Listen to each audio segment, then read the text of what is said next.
우리가 살면서 이런 생각을 자주 합니다. 야, 이제 정말 달라져야지. 이제 같은 실수 절대 하지 말아야지. 이러한 생각들을 하면서 살아요. 그런데 막상 비슷한 상황이 또 오면 또 같은 말에 흔들리고 또 같은 방식으로 반응하고, 그리고 집에 돌아와서는 후회하죠. 아, 나는 왜 맨날 같은 자리에서 넘어질까?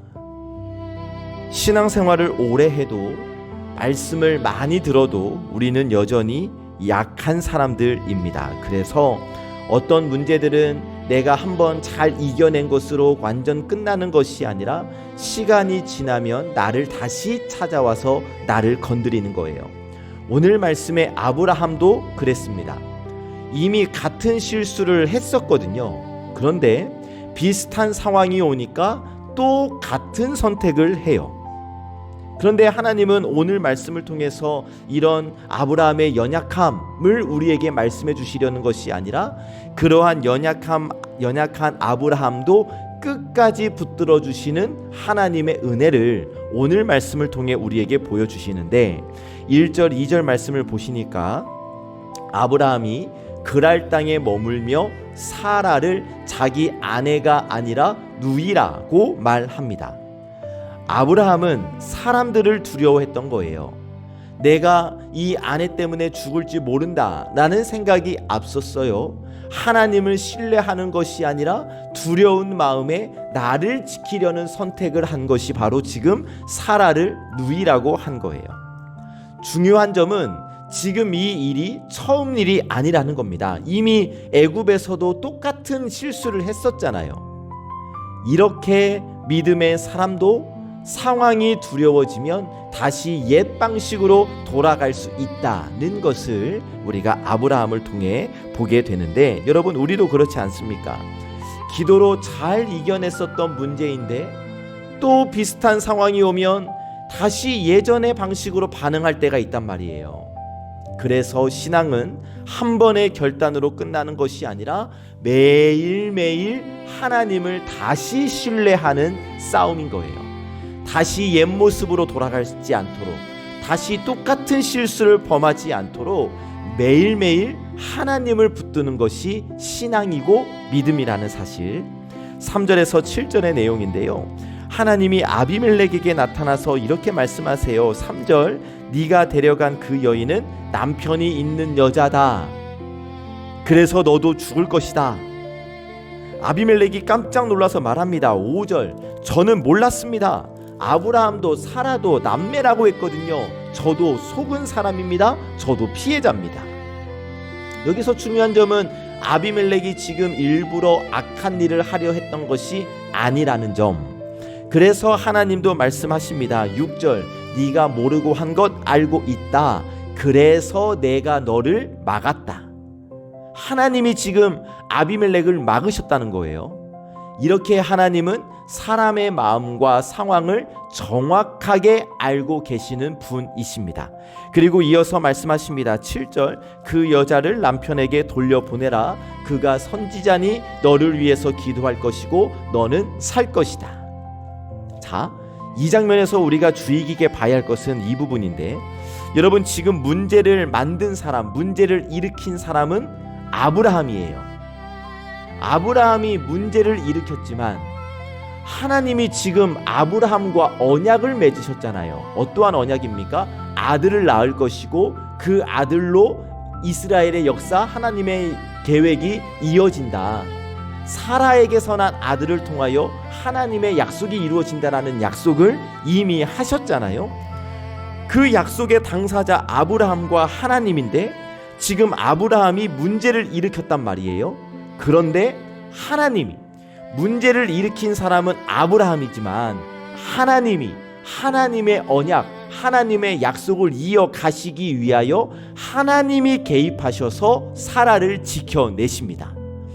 아브라함이 강해서가 아니에요. 아브라함의 믿음이 좋아서가 아니에요. 하나님이 약속하신 하나님의 그 언약이 하나님이 약속하신 그 언약의 가정을 하나님이 스스로 지켜주신 거예요. 즉 사람의 실수가 하나님의 계획을 무너뜨릴 수 없다라는 것입니다. 여러분, 우리도 불완전함이 있습니다. 우리도 연약함이 있습니다. 우리도 실수를 반복합니다. 그런데 하나님은 우리의 불완전함 때문에 하나님의 계획을 포기하지 않으셔요. 오히려 우리를 더 단단하게 붙들어 주십니다. 그래서 우리가 의지할 것은 내 믿음의 상태가 아니라 하나님의 신실하심. 우리 전에 아브라함과 하나님의 그 약속을 증거할 때 동물 사이를 쪼개고 그 사이를 지나가는 그 당시의 그 약속의 관습에서 횃불만 지나가지 않았습니까? 하나님이 약속을 지키신다는 거예요.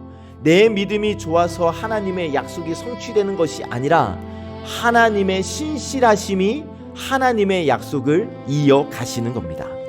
8절에서 13절의 내용인데요, 아브라함이 자기 행동을 설명하면서 11절에서 뭐라고 이야기하냐면 이곳에는 하나님을 두려워함이 없습니다 라고 말을 해요. 그러니까 지금 아브라함은 자기의 실수, 자기의 선택을 환경 탓을 하고 있는 거예요. 그런데 여러분 어때요? 이 문제의 시작은 환경이 아니라 아브라함의 두려움이었어요. 그래서 여러분, 상황보다 하나님을 얼마나 신뢰하느냐가 중요한 거예요. 우리도 이렇게 말할 때가 있지 않습니까? 실수한 다음에 잘못을 범한 다음에 어쩔 수 없었다고, 그런 상황에서는 다 그렇게 한다고. 근데 하나님은 물으시는 거예요. 그러면 다 그렇게 하는 그 순간에 너는 나를 얼마나 신뢰했느냐? 너는 나를 얼마나 믿었느냐? 무슨 말이냐? 여러분, 우리의 신앙은 환경의 문제가 아니라는 겁니다. 신뢰의 문제예요. 내가 세상에서 죄를 범하고 하나님의 말씀을 잊고 사는 것은 여러분 환경이 나를 그렇게 만든 것이 아니라 내가 하나님을 믿지 못한 거죠. 하나님의 말씀을 기억하지 못한 거죠. 그렇기 때문에 우리의 모든 상황에서 정말 중요한 것은 뭐냐면 내가 하나님을 얼마나 신뢰하고 있느냐, 이것이 중요한 겁니다. 14절에서 16절의 내용을 보시면 아비멜렉이 아브라함에게 사라를 돌려보내면서 양과 소와 종들도 함께 주어요. 그리고 말합니다. 15절, 내 땅이 너의 앞에 있으니 보기에 좋은 대로 거주하라. 자, 아브라함은 거짓말을 했습니다. 그로 인해서 아비멜렉이 큰 곤란을 겪을 뻔했어요. 그런데 이 상황이 벌로 끝나는 것이 아니라 회복으로 마무리되어지고 있어요. 또 사라에게 말합니다. 16절, 은 1000개를 오라비에게 주었는데 이것은 너의 수치를 가려주는 증거가 된다. 자, 이 말은 사라의 명예가 지켜졌다라는 뜻인데, 사람들이 보기에 이 일이 사라에게 수치가 되지 않도록, 사라에게 부끄러운 일로 남지 않도록 공적으로 사라의 정결함을 확인시켜 주고 있는 거예요. 자, 여러분, 여기서 우리가 깨달을 수 있는 것은 하나님은 우리의 실수를 실수로 두지 않으신다라는 점, 넘어졌던 자리에서도 다시 살아갈 수 있는 길을 열어주신다라는 점. 그래서 여러분, 중요한 것은 뭐냐면 내가 실수하지 않는 게 중요한 것이 아니라 실수했을지라도 다시 하나님께 돌아오는 것, 이것이 중요합니다. 왜요? 하나님은 실수를 실수로 두지 않으시고 다시 살아갈 수 있는 길을 열어주시기 때문에. 17절에서 18절을 보시면 조금 전까지만 해도 아브라함 때문에 문제가 있었어요. 아브라함의 거짓말 때문에 아비멜렉의 집안에도 큰 어려움이 있었다고요. 그런데 하나님은 이 사건을 여기서 끝내지 않으시고 아브라함을 다시 기도하는 자리로 세우십니다. 기도하는 사람으로 세우십니다. 실수했던 사람이 다시 중보의 자리로 돌아오고 있어요. 이것이 하나님의 회복 방식입니다. 과거의 실패를 실패로만 남기지 않으시고 다시 사명을 감당하는 사람으로 세우시는 것. 분명 하나님은 하나님의 능력으로 아비멜렉의 집을 충분히 고치실 수 있거든요. 그런데 하나님은 아브라함으로 기도하게 하셔요. 왜요? 아브라함을 여전히 하나님의 사람으로, 그 실수했던 아브라함이지만 여전히 하나님의 사람으로 여기시기 때문에 아브라함으로 하여금 기도하게 하시고 아브라함의 기도를 사용하셔서 아비멜렉의 집을 회복시켜 주시는 겁니다. 여러분, 다시 기도하게 하시는 하나님은 다시 시작하게 하시는 하나님이십니다. 실수가 우리의 인생을 끝내지 못해요. 우리의 기도가 다시 시작되면 하나님은 우리의 인생을 다시 사용해 주십니다. 그러면 우리가 해야 할 일이 뭐예요? 기도해야 하는 거예요. 기도해야 하나님이 내 길을 열어주시는 것이고, 기도해야 하나님이 나를 회복시켜 주시는 것이고, 기도해야 하나님이 나를 사용해 주시는 겁니다. 지금처럼 끝까지 기도의 사람 되시기를 주님의 이름으로 축복합니다. 그리고 우리 송암의 모든 성도들이 하나님이 사용하시는 기도의 사람 되시기를 예수님의 이름으로 간절히 축복합니다. 말씀을 정리하면 아브라함은 또 넘어졌어요. 그런데 하나님은 여전히 약속을 지켜 가십니다. 이 말씀을 오해하면 실수해도 언약을 지켜 가시네, 그러면 실수해도 되겠네, 이제 이러면 완전히 말씀 잘못 묵상하는 거고요. 이 말씀은 연약함을 인정하고 하나님을 더 붙들라는 말씀이에요. 연약합니다. 실수할 수 있어요. 그런데 여러분, 그 실수를 당연한 것으로 생각하는 것이 아니라 나는 실수할 수 있는 사람이기 때문에 하나님을 더 붙들어야 한다. 여러분, 오늘 말씀이 그렇게 들려졌기를 원합니다. 혹시 요즘 나는 왜 이러지 하면서 낙심하는 분이 계시다면 오늘 하나님은 이렇게 말씀해 주세요. 그래도 나는 너를 놓지 않았다. 이러이 음성을 듣고 내가 더욱 하나님을 붙들기를 원합니다. 오늘 하루 나를 붙들기보다 나를 끝까지 책임져 주시는 하나님을 붙들며 살아가는 우리 존귀한 예배자 여러분 되시기를 참 좋으신 예수님의 이름으로 간절히 축복합니다. 아멘. 기도하겠습니다. 하나님, 저희가 다시 흔들리고 같은 자리에서 또 넘어질 때에도 우리를 포기하지 않으시고 약속을 지켜가시는 하나님의 신실하심을 오늘 말씀을 통해 다시 붙들게 하시니 감사합니다. 하나님, 두려움이 앞설 때 하나님보다 내가 지키려 했던 저희의 연약함을 주님 앞에 내어놓습니다. 바라옵기는 주님, 상황이 다시 어려워질 때 옛 방식으로 돌아가지 않게 하시고 사람의 계산보다 하나님의 약속을 먼저 붙드는 믿음의 선택을 하게 하여 주옵소서.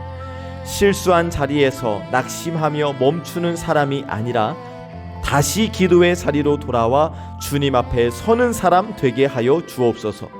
우리의 실패보다 더 크신 하나님의 은혜를 오늘 하루도 의지하며 살게 하여 주옵소서. 병과 연약함 가운데 있는 우리 환우들을 주님의 손에 의탁하며 기도합니다. 몸의 고통과 마음의 불안 속에서도 주님께서 가까이 계심을 느끼게 하시고 그 치료의 과정 속에서 지치지 않도록 새 힘과 평안을 더하여 주시옵소서.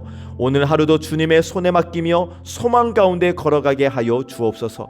특별히 우리 이혜영 권사님 지금 병원에 있는 상황입니다.